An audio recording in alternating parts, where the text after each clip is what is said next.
follow. I don't know, but I could share with y'all that she didn't just share with y'all. So I'm gonna try my best to bring us up to speed. So, as you all know, we are currently undergoing the process of historic designation. On May 7th is the final vote with the city, right? To move us forward, we have received the support of the entire city, all of the neighborhood associations, folks in the Urban Design Commission, and so the city of Atlanta as a whole is very, very, very excited about us moving through that process. However, I want to give us a little more context, just so that we really understand the significance of the 157-year moment. And so that means we have to go back to 1869, right? Yes. Now, before we can even get to 1869, we need broader context than that. And so the broader context than that is that at one point in time, the entire area that we know as the city of Atlanta, as Buckhead, was inhabited by indigenous communities that were the Creek and also known as the Muskogee. The colonizers called them the Creek, they called themselves the Muskogee and Cherokee nations, okay? And then in the 1830s, during the Trail of Tears, these folks were forcibly removed from this area in what is now Atlanta to make way for a town called Terminus. All right. In I'm gonna let y'all get your notes. I'm gonna give you a minute, because in a minute Brother Stevens is like, where's my notes? Okay, I'm gonna give y'all 1 second to get your notes ready so we can advance through the timeline. Okay, are we ready? Are we ready? Okay, so 1837, Atlanta doesn't exist yet. In 1837, they created a town called Terminus, okay? This town was they put down what was called the 0 mile post in what is now the underground Atlanta, okay? We have the 0 mile post at the Atlanta History Center, but that 0 mile post was put down in 1837 to mark the end of the train system, okay? This is the end of the train lines. This is important because Georgia was not founded as a colony in which to enslave people of African descent.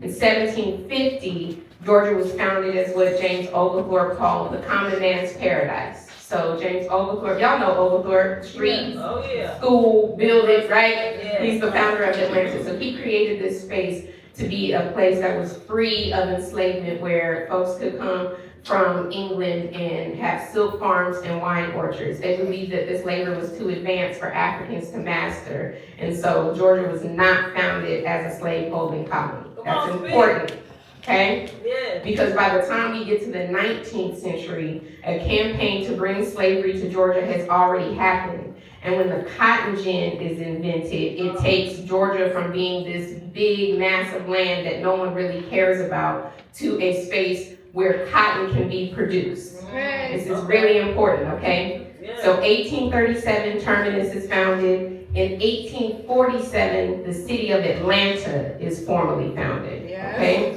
By this time, the train line has developed, and by this time, people are moving into this area to settle this area. So 1847, Atlanta is founded, and in 1850, a man named James Whispering Smith purchases 400 acres, okay? Yes. So that's everything within about a 2 mile radius of where we are seated right now. My God. He purchases 400 acres, and on this land, he enslaves 5 people. We don't know their names. I can't find their names. We know that he was paying taxes on enslaving 5 people on this property, okay? Yeah. So 1850, folks are enslaved in this area. It's large plots of land, okay? So 1850. 1860, the Civil War starts, okay? So just 10 years after James Whispering Smith purchases this land, the Civil War starts. 1865, the Civil War ends. Battle of Atlanta happens in 1865. We know Sherman's March to the Sea. You say General Sherman came down and burned down everything in Atlanta. That's hyperbole. He burned down the train lines to dismantle commerce, to dismantle enslaved folks coming in and out on the trains to be bought or sold in the city to fuel the economy, to disable any type of food or goods to go to the Confederate Army. So Sherman comes and burns down the train line to dismantle Atlanta as the capital of the Confederacy. Okay? 1865, the war ends. 4 million people become emancipated in the United States of America. 4 million in 1865. Of that 4 million, there's about 460,000 in Georgia, in the whole state, right? So this is really impactful for a state that was just founded not even 2 decades before the Civil War, right?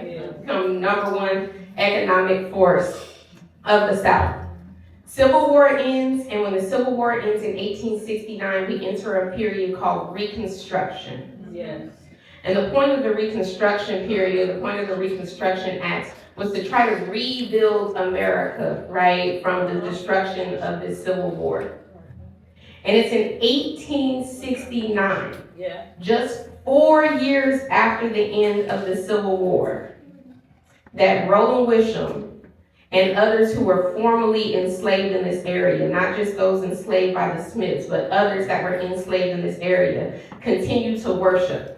We know they were worshiping in this area, in this exact space that we're in right now, in secret, in what was called the Hush Harbor during enslavement, and in freedom, when all of these institutions are being created throughout the South with the aid of the Freedmen's Bureau and other missionary associations and other white philanthropic organizations.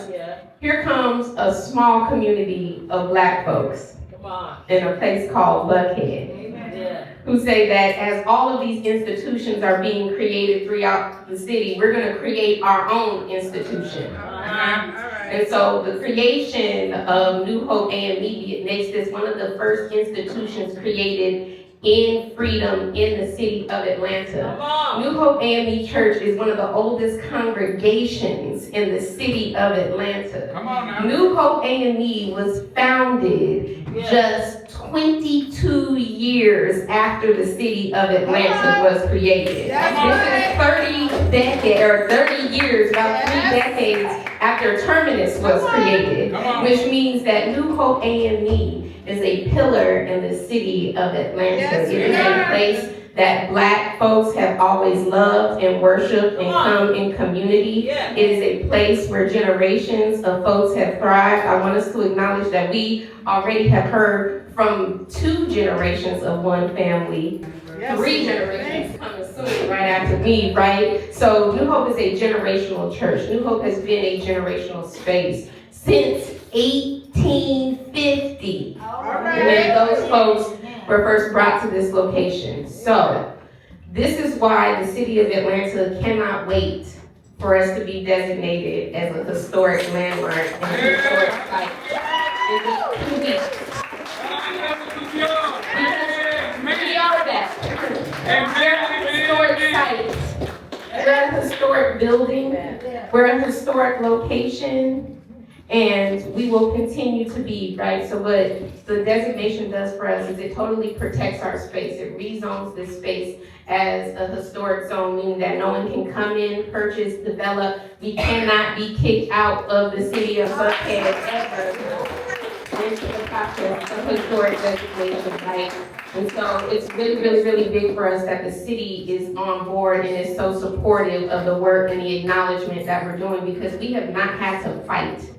Other congregations have had to fight to be acknowledged and have had to fight for their space to be preserved. And God has made a way for us. That we did not have to fight to preserve our space, right? And that's because we've been on a faith journey since 1869, right? When Roland Wisham, who was born enslaved to the Colliers in this area, saw fit to rally his community and create a space for us.